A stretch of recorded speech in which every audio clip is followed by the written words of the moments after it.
Good morning guys, how's it going? Welcome back to the channel. I'm Gav aka BEYTEK, and in this video we're going to be taking the IS200 to the dyno. The dyno we're going to be using today is Dragon Performance in Perth. I've never used this dyno before, never hired it, and I'd be excited because it is quite local to me to try and stick the IS200 on it just to compare some power between the standard ECU and this DIY EFI standalone ECU. Predictions of the day? Well, this thing feels slow for sure.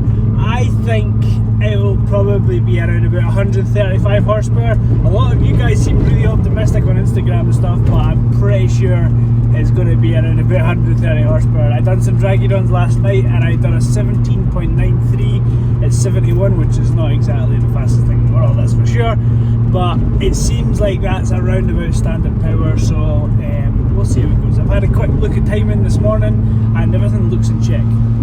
Right guys, we've made it here at Dragon Performance in Perth, and we've just stuck the car on the dyno just now. Just getting the thing set up, ready. What I'm going to do first is actually take off the standalone ECU and stick the standard one back on again. As you can see down here, I'm going to flip that out, put the standard one in, make sure it starts, get the car all straight in the dyno, and then we'll get a couple of tugs in, get a couple of pulls in on standard ECU, and we'll see where we're at. Like I say, I'm not sure what power this thing's going to make, but it won't be a lot. Here's the standard one.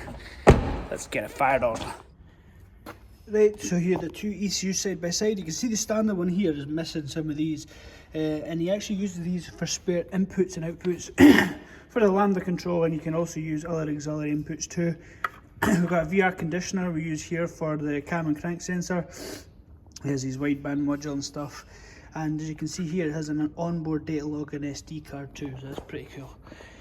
So yeah, let's get this thing fired back in again, the standard one, and make sure it starts up and runs all okay. Right, we're now running on the standard ECU. Car's ticking away nicely. So let's get this thing straightened up in the dyno, get strapped down, not that we're going to need it, and we'll do some power runs. Nice and straight now, so we'll get it locked in it. Right, so we're going to get this thing set up just now. We're going to go for get the ball rolling, and we'll get the thing booted up just to calibrate the dyno first. Get it to 5th, and we're going to boot this right to the limit.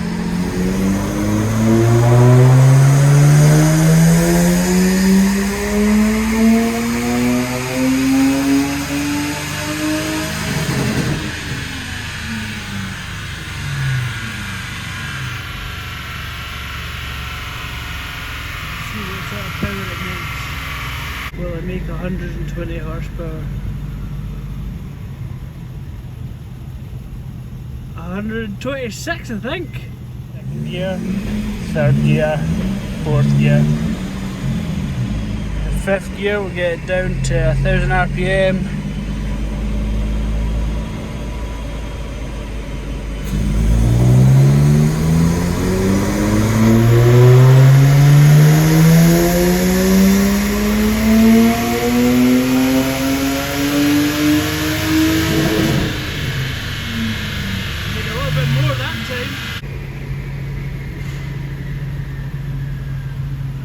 See, can we see up the top there? 161 horsepower, fuck yeah! That is a crack, 161 horsepower so far. Right, okay, so to keep things nice and repeatable, what we'll do is we'll get ready to start a new test, and we'll do one more run, so we're doing 3 in total. Second, third, 4th, 5th, and we'll get ready.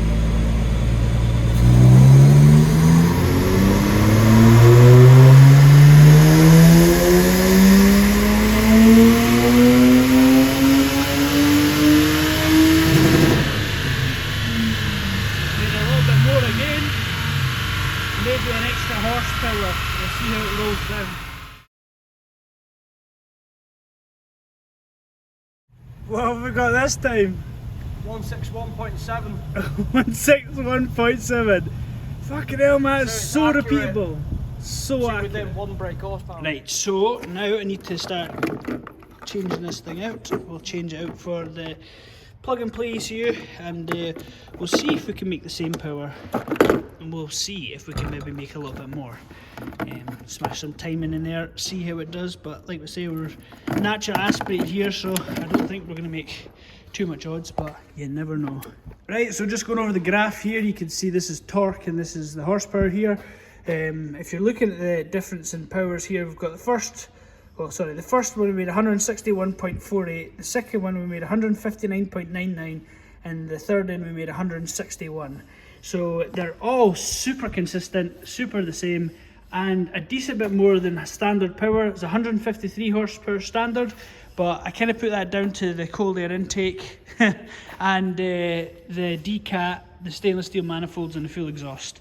So that's probably where it's picking up that extra 7 horsepower. Like I say, it's natural aspirated, so you don't really pick up too much power. But yeah, now we'll stick the DIY EFI standalone on it, and we can see if we can match this. Right, we're on the standalone now. We're getting ready to do a wee pull. Just going over my fueling maps just now as well. I can show you the timing I'm going to be running full tilt after kind of peak torque. I've got here raising up in ignition timing up to like 34 degrees of timing up the top here. So quite a bit of timing, and as you can see my VE map here, if you look at the shape of it, it's a bit all over the shop, but you can see the lump, that's kind of where peak torque is, and that's matching what the dyno's actually saying as well, so that's quite nice to see, obviously from just road tuning. My variable valve timing, this system kind of just uses it for the low end, so I'll actually have to compare this to the standard map, and we'll see if this run actually makes any more power with these figures I've just made up on the road from just tuning and looking at my fuel duty. It's not the most accurate way, but I kind of know the ballpark of what it should look like. So yeah, let's go and give this a whirl and see what we get on. Definitely made less power for... So first pull on the DIY EFI ECU, you can see here I've actually made less power. Quite a bit less. I think I'm at 149 horsepower, so I'm dropped 10 horsepower on this here, and that's with timing and stuff. So I'm feeling that this part here must be something to do with the variable valve timing. I have around about here all the timing in, and I have it tapering off. So what I'm going to do now is I'm actually going to zero out the VVT timing. As you can kind of see here, I've got my data log up. You can see my variable valve timing is slowly creeping off. I might actually, at this point here, drop it off completely and put it all to 0 and see how the graph looks with it all at 0. And then another pull, I'll do one with it all at 50, and then we'll see where we gain and lower from 50 as well. So yeah, so far the standard ECU is actually making more power.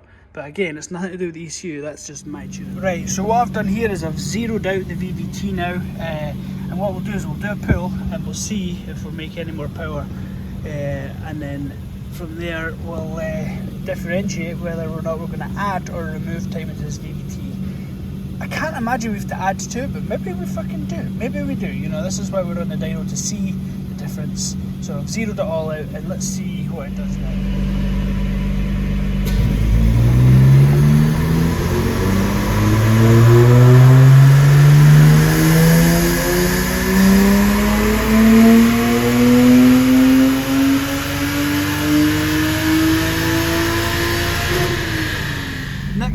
I'm going to do 30 degrees because that didn't really make much difference at all, to be honest, but then we lost a lot of low down. Let's get this thing ready and we'll mash the throttle.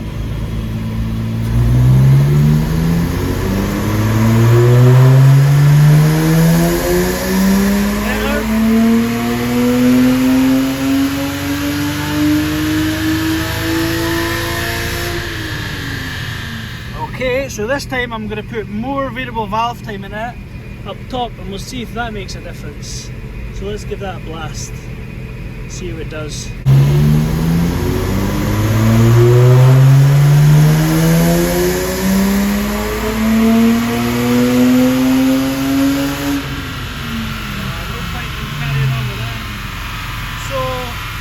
I'm wondering if we've got a problem with the ACIS on this thing, because that is definitely not the right direction. Okay, next pull we'll do no ACIS. Let's see if someone's going on with this. And we'll do a pull without the ACIS, and we'll see if maybe the polarities are reversed on this output. So let's get this thing up.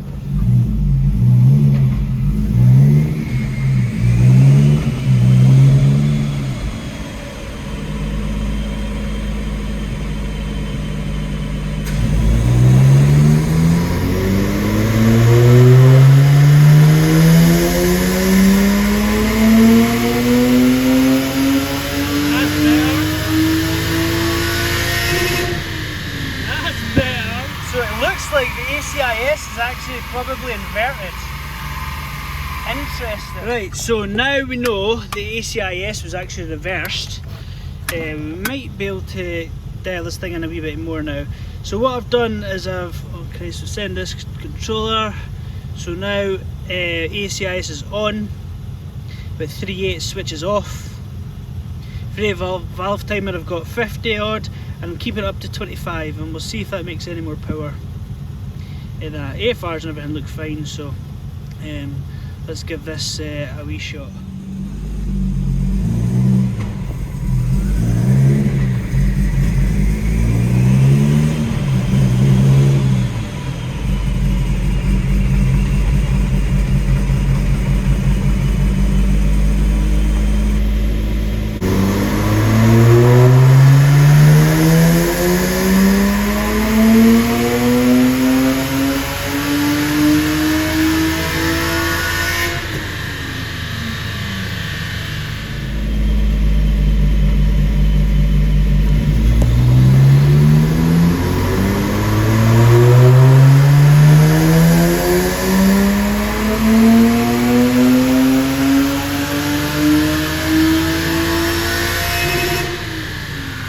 I think that was better with the variable valve timing coming back down. It looks like we've made just a bit more than stock power. This thing warmed down, we'll see what our differences mean. Like I say, you can see there I've pulled down the variable valve timing and the ACIS is the same, so let's see what we made. What are we up there? Ooh, back up to 160. 160 horse. And 199 newton meters. Yes. So we're definitely making progress.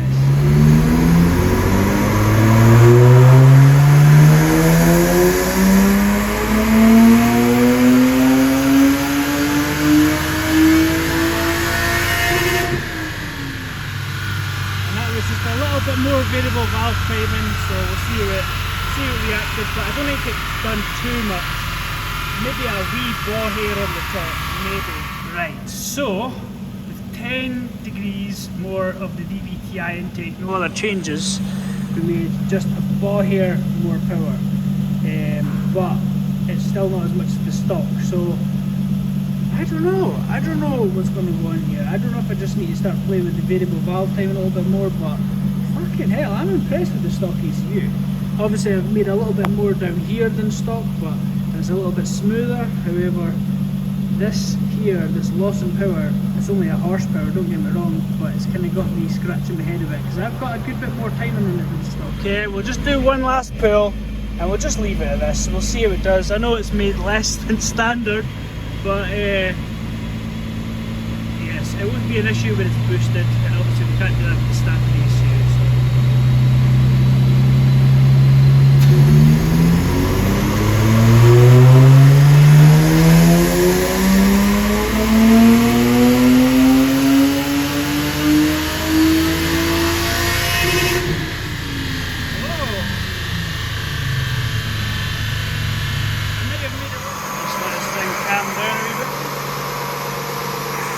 See what sort of power we made.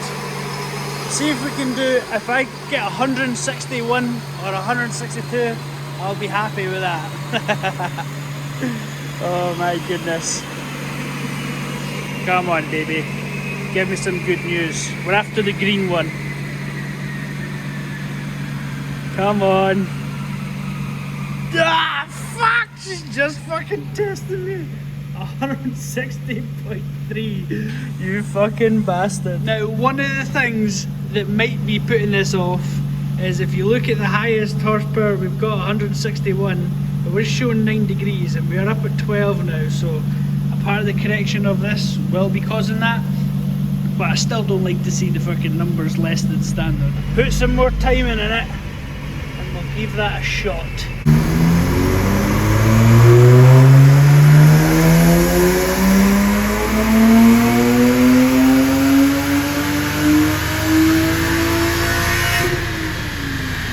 So here we have the best pull from the standard ECU with the slightly colder ambient temperatures was 161.7, and the best I've got so far is 161.2 with a slightly higher ambient temperature. Right, so I've added more fuel in it this time. Let's see if we can get this thing to make a little more power now we've got some fuel in it there.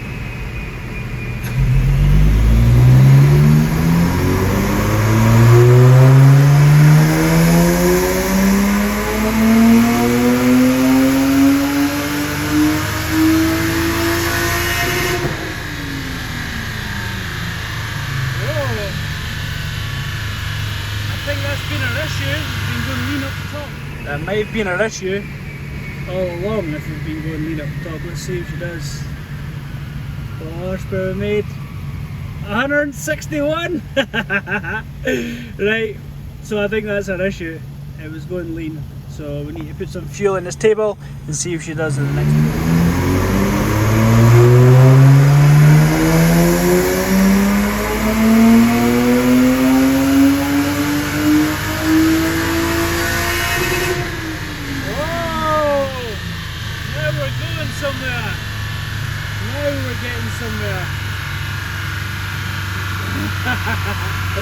I wonder if that's something to do with because the flap was wrong way round and now I'm having to add a lot of fuel in.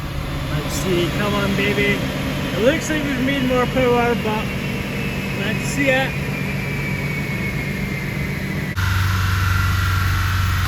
Stop and we'll have a look to see what the difference was in our AFRs as well.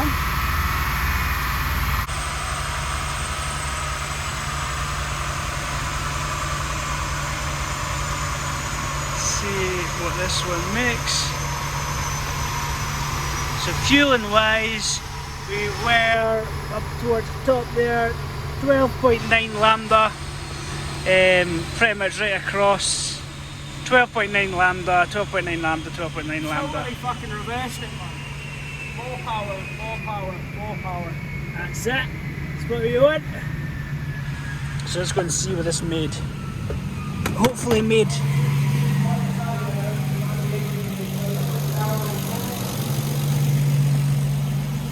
There we go. A 162.7 horsepower. It's okay. I know, yeah. That is the crack. So that's us now, finished up in the dyno. Happy with the result. An extra horsepower over standard and some decent mid-range as well. So flanned it all out, which is nice. So I'm glad I actually managed to find out a few issues of the calibration. And had a wee play with ACIS timing and variable valve timing, but it's pretty much the limit of this thing is going to do. The standard ECU done a very good job. Obviously it was super rich, but that's kind of what this car needed, to be honest. It needed to be rich to make the power. I had it running quite lean, around about 13 AFR. And it was leaning out to like 14, which is obviously too lean to make power. You don't have the calorific value of the fuel to create that power and combustion. So adding more fuel in definitely did make the difference. Now that we have made to the same power as slightly more than the stock ECU, means now boosting it is I'm happier because I know the timing and everything is right, and we've got a good ballpark of what the variable valve timing does, the ACIS and where it actually sits in the fueling map in regards to what it does with torque and stuff like that, and we can manipulate that when we go boosted. And yeah, we'll see what this thing makes when it's got a turbo strapped to the bitch. I'd like to see 250.